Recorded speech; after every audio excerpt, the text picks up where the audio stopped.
নমস্কার বন্ধুরা, কেমন আছেন সবাই? আমি আজকে শুরু করতে চলেছি সুন্দরীর মনের কথা অনুষ্ঠান। আজকে আমাদের মধ্যে উপস্থিত আছে ইতু মিশ্র। ইতু মিশ্র শ্যামনগরে থাকে। বাদ বাকিটা ইতুর কাছ থেকে শুনে নেব। নমস্কার, আমি ইতু মিশ্র বলছি, শ্যামনগর নেহরু মার্কেট প্রভাতী সংঘ ক্লাবের থেকে বলেছি। তো শুনে নিলে ইতু মিশ্রর অ্যাড্রেস। তো আজকে ইতু মিশ্রর থেকে শুনে নেব আমরা ইতু মিশ্রর মনের কথা। তো জানো, আমার এই চ্যানেলটা সুখ দুঃখ নিয়েই চ্যানেল। তো আজকে সুখের কথাও শুনবো ইতুর কাছ থেকে, তেমনি ইতুর দুঃখের কথাও আমরা সবাই ভাগ করে নেব। তো ইতু, আমরা তো জানো, তোমাকে তো আগেই বলেছি যে আমার এই চ্যানেলটা মনের কথা নিয়ে অনুষ্ঠানটা সবারই, যার কাছেই যাচ্ছি তার কাছেই শুনছি খালি সুখের কথা আর দুঃখের কথা। তো আর সেই তোমরা কি করে রোজগার করো, তোমাদের যে কাজের যে অ্যাক্টিভিটিটা সেগুলো আমরা শুনবো। কে কীরকম রোজগার করে, কি বসে থাকে কি না, শুধু হাউস ওয়াইফ যে রান্নাবান্না করলাম সেটাই কিনা, বা ওয়ার্কিং ওম্যান কিনা যে শুধু না আমরা কাজও করি, যেমন ঘরে আমরা যেমন থাকি তেমনি বাইরের কাজও আমরা সামলাই। তো সেরকমভাবেই আমরা ইতুর কাছ থেকে শুনে নেব ইতুর মনের কথা। তো ইতু, তুমি এবার বলো যে তোমার যে এই যে লাইফটা একটা, তো এই লাইফের মধ্যে তো তোমার সুখ আছে, দুঃখ আছে, তারপরে যে তুমি যে কাজগুলো করো সেই সব সংসারের যেগুলো আছে সেগুলো ছোট ছোট কত কাজের ব্যাপার, সেগুলো একটু তুমি আমার দর্শক বন্ধুদের বলে দাও। দর্শক বন্ধুরা শুনুক, আমিও শুনি। প্রথমেই তুমি তোমার সুখের কথাটা বলো, যে এমন একটা সুখের কথা বলো যে তোমার এই পর্যন্ত যে লাইফ, মানে তুমি সবচেয়ে সুখী হয়েছে, যে এমন একটা ঘটনা বলো যে ওইটার জন্যই তুমি মানে একটাই চিন্তা করো যে ওই সময় আমি খুব সুখে ছিলাম। হ্যাঁ, আমার যখন বিয়ে হয়ে যায় আমি তখন খুব সুখে ছিলাম। আমি ওকে পেয়ে আমার খুব জীবনে এত আনন্দ পেয়েছি। ও খুব আমার মনের সাথে মন মিলে আছে। ওকে আমি খুব মনের মতো পেয়েছি, একটা হাজবেন্ড যেটা বলে সেটা, যার সঙ্গে আমি সবকিছু শেয়ার করতে পারি, ভাগ করতে পারি, দুঃখ সুখে। ও আমার খুব পাশে থাকে, খুব হেল্প করে সবকিছুর মধ্যে দিয়ে। ওকে মানে তোমার সুখটা মানে ধারাবাহিক সুখ, মানে এর মধ্যে স্পেশাল কিছু নেই যে মানে স্পেশাল, প্রত্যেকটা দিনই তোমার কাছে স্পেশাল। তো হাজবেন্ড তোমার খুব সাথে দেয়। তো আর একটা কথা নিশ্চয়ই সবার জানতে ইচ্ছে করছে তোমাদের, যে এর কি লাভ ম্যারেজ না অ্যারেঞ্জ ম্যারেজ? বাবা দেখো, অ্যারেঞ্জ ম্যারেজে কত কিছু করছে হাজবেন্ড, বাপরে বাপ। তুমি তাহলে খুব ভাগ্যবতী বলো। খুব ভালো। তো আর একটা ছোট্ট সংসারের থেকে যে সুখটা হয়, যে তোমার এছাড়া নিজের ব্যক্তিগত কোনো সুখের কথা বলতে পারো, যে যেটা তোমার মানে খুব খুব সুখের, যেটা খুব খুশি হও মাঝে মাঝেই তোমার মনে পড়ে সেই সুখের কথাটা, সেটা সেরকম কিছু থাকলে তুমি আমার দর্শকদের বলতে পারো। হ্যাঁ, সুখের কথা। 4 ভাই বোন, 3 ভাই 1 বোন। আমরা যখন একসাথে হই আমরা খুব হাসি খুশি এবং হই হুল্লোড় করতে পারি। কিন্তু যখন আমার দাদার মেয়েটা হয় তখন আমার সবচেয়ে জীবনের সুখটা বেশি আসে, কারণ আমাদের বাড়িতে কোনো আর মেয়ে নেই। ও যখন আমাদের জীবনে আসে, আমার জীবনে সেই দিন সবকিছু পাল্টিয়ে যায়। যে এত আনন্দ হয়েছে যে আমি কল্পনা করতে পারি না। সেই মেয়ে আমার প্রতি এতটাই ভালোবাসে আমাকে যে ওর প্রতি আমি খুব দুর্বল, কারণ আমার নিজের কোনো সন্তান নেই। যার জন্য আমার যখন ভাইয়ের মেয়ে হয় তখন আমি খুব আনন্দ পেয়েছি। কারণ হলো ও আমার জীবনে একটা নতুন আনন্দ, নতুন একটা সৃষ্টি করেছে, যে আমার শূন্যতাটাকে পূরণ করেছে আমার দাদার মেয়ে। এতটাই আমি ওর প্রতি ভালোবাসা, ওর প্রতি আমার একটু শ্রদ্ধা, এতটাই সুন্দর। আর ও আমাকে ছাড়া এখন থাকতে পারে না, আমিও ওকে ছাড়া থাকতে পারি না। যখন কোনো অকেশন হয় তখনই আমার কাছে চলে আসে ও। এতটাই আমি এই এই আনন্দটা আমি কারোর সঙ্গে সবার সঙ্গে ভাগ করে নিতে পারি, কিন্তু ও ছাড়া আমাকে এখন কাউকেই ভালো লাগে না।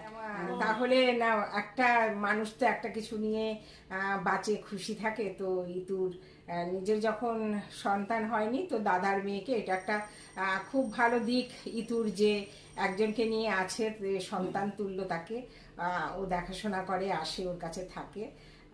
তো যাই হোক, ভালোই। সবার তো সব কিছু হয় না, সব সুখ ভগবান সবাইকে দেয় না। একটা না একটা জায়গা থেকে মানুষকে বঞ্চিত করেই করে, সেটা সবার জীবনেই। আমার দর্শক যারা আছে তাদেরও নিশ্চয়ই এরকমই, যে কিছু না কিছু দিয়ে সবাই বঞ্চিত। এই যে আমি রয়েছি, আমারও একটা দিক আছে যেটা গিয়ে আমি বঞ্চিত। তো আবার অন্যান্য দিকগুলো আমার ভীষণই ভালো দিয়েছে। তো ভগবান এরকমই করে সবার সাথেই, যে একটা দিক খারাপ দিলে আর একটা দিক দিয়ে পূর্ণ করে দেয়।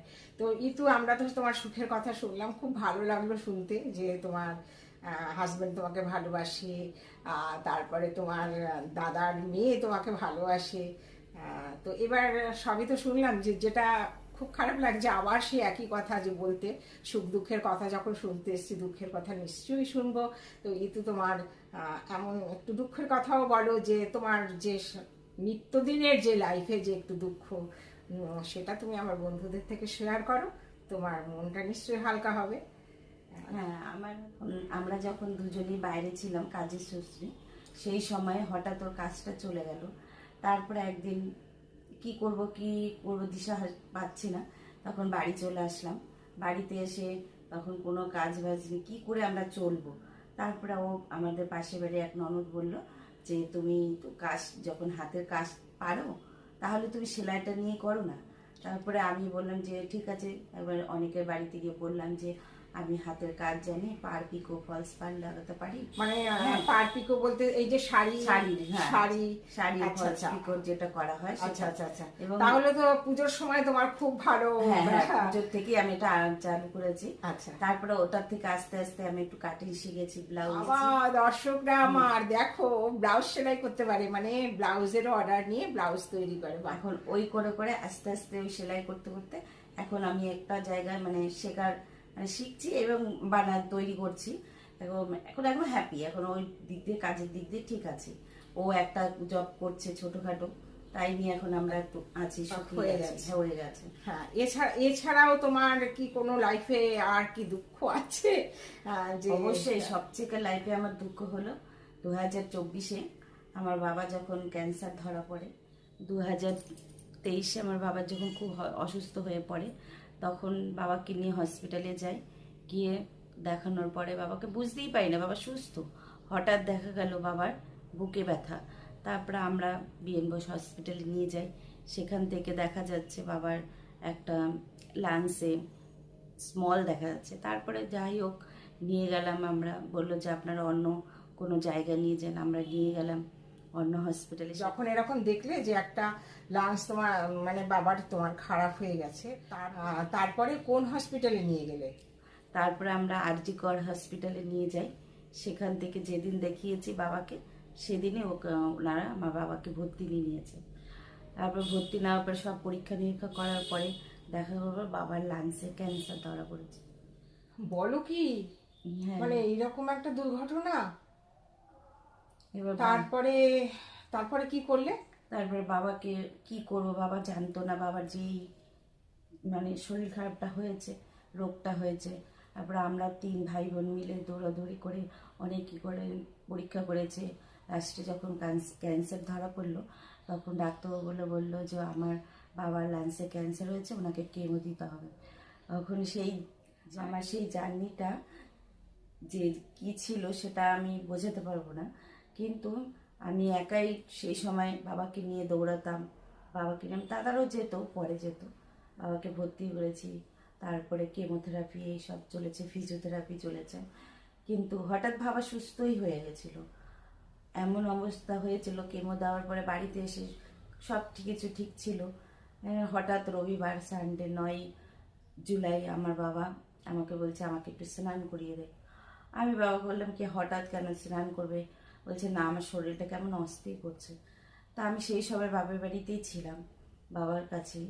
তা আমাকে বলেছে, তো বললাম যে ঠিক আছে বাবা, তুমি যখন স্নান করতে চাইছো তা আমি করিয়ে দিচ্ছি। তারপরে করানোর পরে বলছে কি আমাকে এবার ধর। ওই ধরতে বলেছে, তখনই ওই অবস্থায় দেখি বাবা কেমন শ্বাসকষ্ট হচ্ছিল। সেই সময় থেকে আমার বাবা, যখন আমি চিৎকার করে কাঁদছি যে বাবা তোমার কি হলো কি হলো, ওই সময় বাবা হঠাৎ যেন কেমন করছে, বাবা হঠাৎ যেন কেমন করছে, করতে করতে দেখি বাবা শ্বাস কেমন করছিল, করতে করতে দেখি বাবার এতটাই হয়ে গেছে যে আমি বাবাকে ধরে রাখতে পারছিলাম না। বাবা কেমন করছে, করতে করতে করতে করতে আমার দাদাকে চিৎকার করে ডাকলাম। ঢাকার পরে বাবা দেখি মুখটা কেমন বেঁকে যাচ্ছিল, বেঁকে যেতে যেতে বাবার মুখ আমার দিকে তাকিয়ে ছিল। তাকিয়ে থাকতে থাকতে আমি বুঝতে পারিনি যে বাবা ওইভাবে চলে যাবে।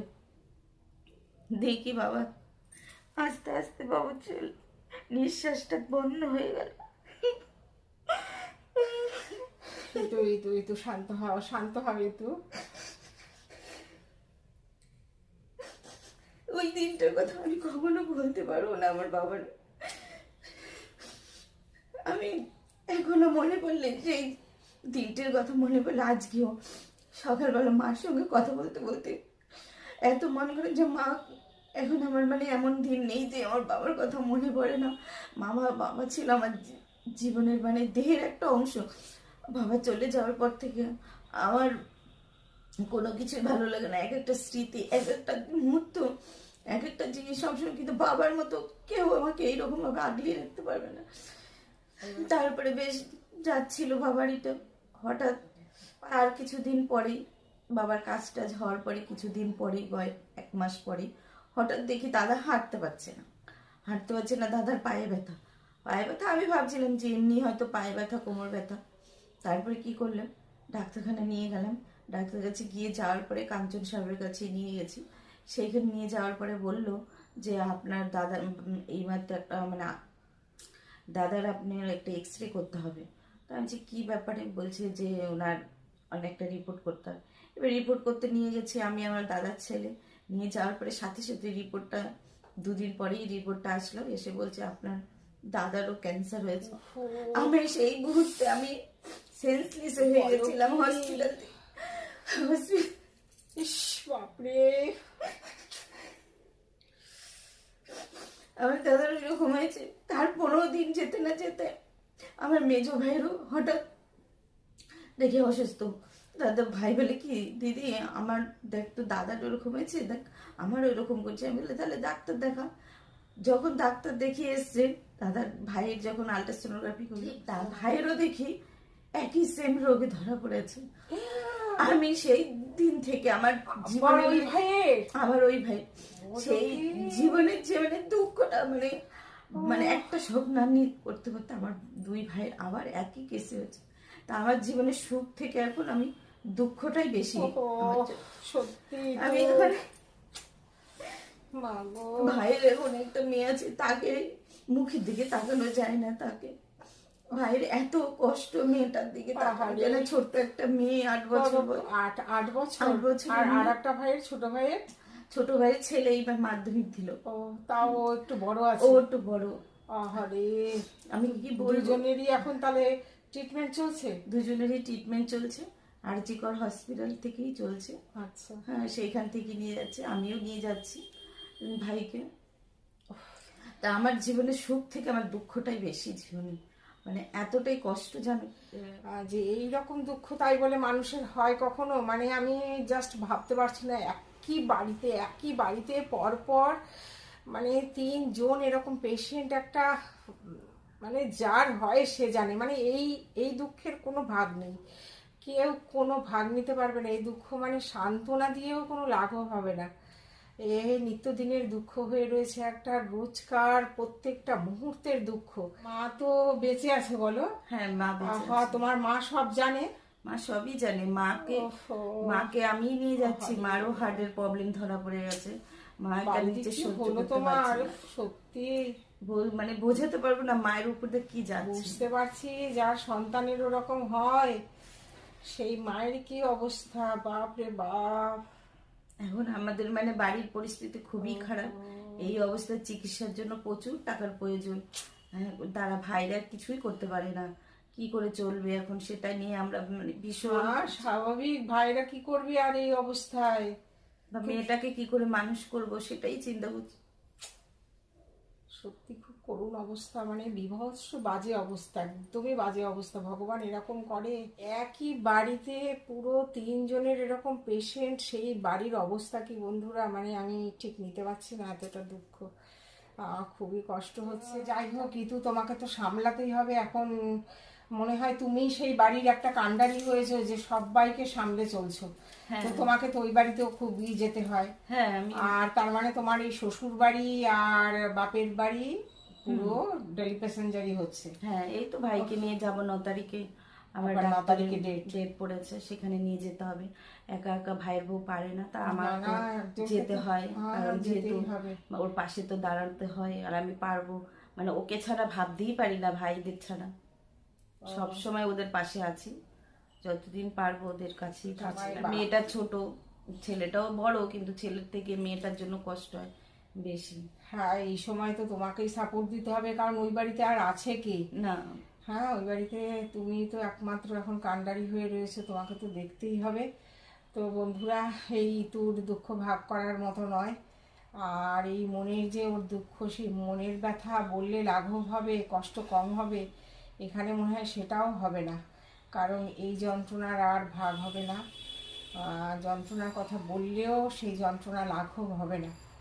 এই যন্ত্রণা মানে এক্ষুনি বললো, এক্ষুনি তো কান্নাকাটি করলো, হয়তো আমি আবার চলে গেলে পরে আবার সে কান্নাকাটি শুরু করবে, স্বাভাবিকভাবে এটা হবেই। দুটো ভাই, একটা বাবা, তাদের বাড়ির কী অবস্থা। তো যাই হোক কিন্তু খুব কষ্ট লাগলো তোমার দুঃখের কথা শুনে। আমি এত কাজ করলাম, কিন্তু এরকম দুঃখ আমি একজনকেও আমি শুনিনি। দুঃখর মধ্যেও, সে আনন্দের মধ্যেও সেই দুঃখটা একটা আলাদা, ওই রকম তো হামেশা সবারই ওরকম দুঃখ থাকে, কিন্তু তোমার দুঃখের সাথে তো কারোর সাথেই মিল খুঁজে পাচ্ছি না। তোমাকে সান্ত্বনা দেওয়ার ভাষাও আমার নেই। বন্ধুরা, ইতুর জন্য প্রার্থনা করো, ইতুর ভাইয়েরা যেন সুস্থ হয়ে যায়। আজকাল তো কত ট্রিটমেন্ট বেরিয়েছে, আশা করি ভালো হয়ে যাবে। আমিও প্রার্থনা করি ইতুর ভাইরা ভালো হয়ে যাক, ভালো থাকুক। আর আমার সাথে সাথে প্রিয় দর্শকরা অবশ্যই ইতুকে সাপোর্ট করো, ইতুর যাতে ভালো হয়, ইতুর ভাইরা যাতে ভালো থাকে, ভগবানের কাছে সেই প্রার্থনা করো। আমি আমার এপিসোড এখানে শেষ করছি। সবাইকে আমার অনেক শুভেচ্ছা জানাচ্ছি। সবাই ভালো থেকো, সুস্থ থেকো। দেখা হচ্ছে অন্য কোনো এপিসোডে। আর হ্যাঁ, অবশ্যই ইতুকে কিন্তু তোমরা সাপোর্ট করো। নমস্কার। নমস্কার।